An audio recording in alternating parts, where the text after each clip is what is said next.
I have to be honest and say that I had a pretty challenging Christmas and New Year this year. We had made all the best plans to head up to Noosa for a wonderful little break, and I was really looking forward to that break because I hadn't had a lot of downtime throughout the year. But unfortunately, as soon as we got up there, my little dog Ruby became incredibly sick, and we sort of rode it out for a day just to see whether she would improve. And then on Christmas Day, as soon as we came back from lunch, unfortunately, she had gone downhill very, very quickly.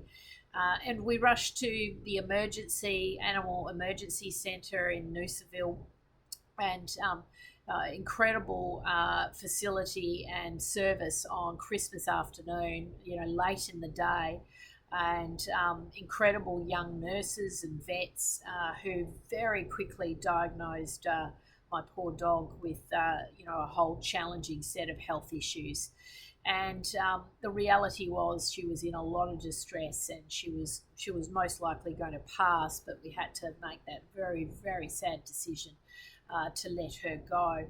And a very young nurse and a very young vet who was working with me through that very sad situation and really guided me through the process and what was going to happen. And one of the hardest things, if you're a pet owner, you will know that this is one of the hardest days of your life, when you have to let your beloved pet go. And Ruby has been such a big part of my life.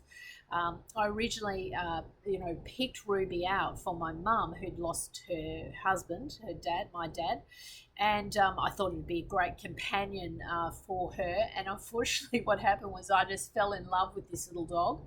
This little dog bonded with me like you would not believe, and I ended up having to share Ruby with my mum, and so she was sort of a very special dog because she was a joint dog. Everyone loved her.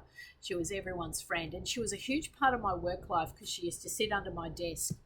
And so it's been a pretty traumatic few weeks, and I'm processing the grief. And through this journey, I've kind of had to try and pull myself out of the hole, because it is a grief unlike anything I've ever actually experienced. And so went on to a few online forums to just try and deal with that. Actually may eventually get a little bit of counselling to help me through it, because it's been something that has literally knocked me flat down, and not much has an impact like that on me in my life. But that is I guess, the price we pay for loving our pets. And for me, my pets have been my children. I don't have children, and so I've poured all of my love, and these animals have been an incredible part of my life and got me through some pretty low times. But it's a celebration of her life, and she has had an amazing life. My pets are extremely well looked after. And although the end was extremely sad, there was a lot of elements which were very, very peaceful, and surprised me how peaceful it was. And we got through it, and were able to sort of really send her off in a very respectful way. And that's the responsibility you have as a pet owner, to know when is the right time, not fight the losing battle, not put pets through unnecessary interventions and treatments that would only cause them more stress. And when my little dog had been taken into the emergency and they diagnosed her, as soon as they brought her back out, she was going downhill. She was literally going to die, while they were trying to do all the life-saving sort of treatments. When they brought her back into the room with me, she actually perked up for just that little period of time. She was at peace with me. She knew I was there, and I was able to guide her through that very, very sad stage. But you can see tears are welling up in my eyes.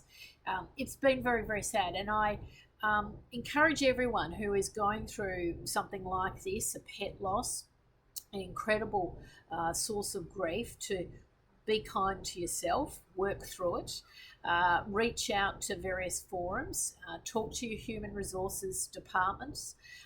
Increasingly I'm finding that human resources is acknowledging pet ownership in the workplace and the massive impact that it does have on our employees.